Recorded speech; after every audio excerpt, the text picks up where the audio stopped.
kemana? Aku rindu. Jangan rindu, berat. Kamu gak akan kuat. Biar aku saja. Eits, siapa nih yang kayak Milea dan Dilan? Kalau lagi jatuh cinta, suka rindu sama doinya. Kalau sehari gak ketemu, rasanya bad mood banget, bikin bete. Tapi, pas habis lihat si doi, langsung happy lagi. Nah, rasa rindu atau kangen pas lagi jatuh cinta itu termasuk dalam kategori cinta yang produktif loh. Hah? Cinta yang produktif? Maksudnya? Gimana? Ayo kita simak video ini bareng-bareng. Tadi udah dijelasin kalau jatuh cinta itu termasuk dalam kategori cinta yang produktif. Ternyata, cinta yang produktif itu merupakan salah satu kategori dari 4 karakteristik kepribadian produktif yang sehat menurut Erich Fromm. Yuk, kita bahas lebih lanjut tentang karakteristik lainnya. Ciri-ciri kepribadian yang sehat menurut Erich Fromm yang pertama itu adalah cinta yang produktif. Cinta yang produktif bukan hanya tentang jatuh cinta dan perasaan cinta lainnya ya teman-teman. Agar cinta menjadi produktif, teman-teman harus memenuhi keempat sifat yang saling berkaitan. Yang pertama ada perhatian, yang kedua tanggung jawab, yang ketiga respect, dan yang terakhir ada pengetahuan. Cinta yang produktif merupakan suatu kegiatan, bukan suatu nafsu ya.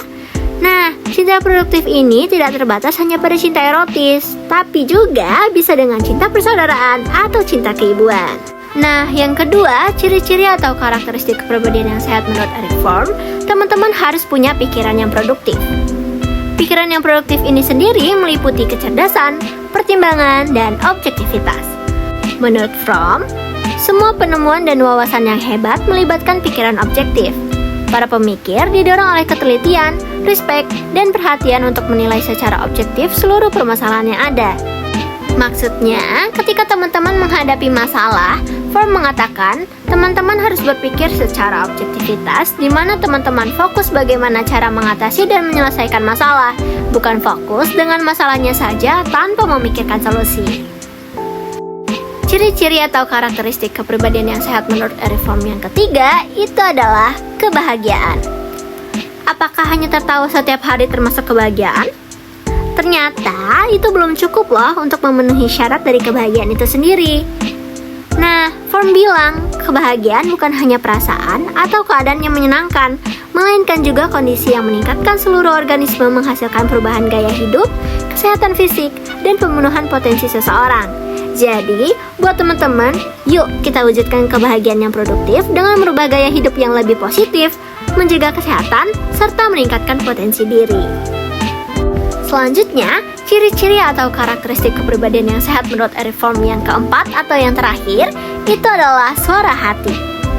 Fromm membedakan suara hati dalam 2 tipe, yaitu suara hati otoriter dan suara hati humanistis. Suara hati otoriter adalah nilai penguasa dari luar yang diinternalisasikan dan memimpin tingkah laku orang tersebut. Sedangkan suara hati humanistis adalah suara hati dari diri sendiri, bukan dari suatu perantara dari luar. Suara hati humanistis ini sebagai pedoman kepribadian sehat untuk tingkah laku yang bersifat internal dan individual. Gimana nih teman-teman, setelah mengetahui keempat karakteristik yang udah aku jelasin tadi? Kira-kira teman-teman udah termasuk orang-orang yang memiliki kepribadian produktif yang sehat belum ya? Kalau belum, mulai dari sekarang, yuk kita terapin keempat karakteristik kepribadian yang sehat menurut Erich Fromm, yang terdiri dari cinta yang produktif, pikiran yang produktif, kebahagiaan, dan suara hati. Oleh karena itu, ayo kita jaga kesehatan mental untuk generasi sehat mental di masa depan. Karena jiwa yang sehat, kualitas hidup akan meningkat. Salam sehat mental untuk remaja Indonesia.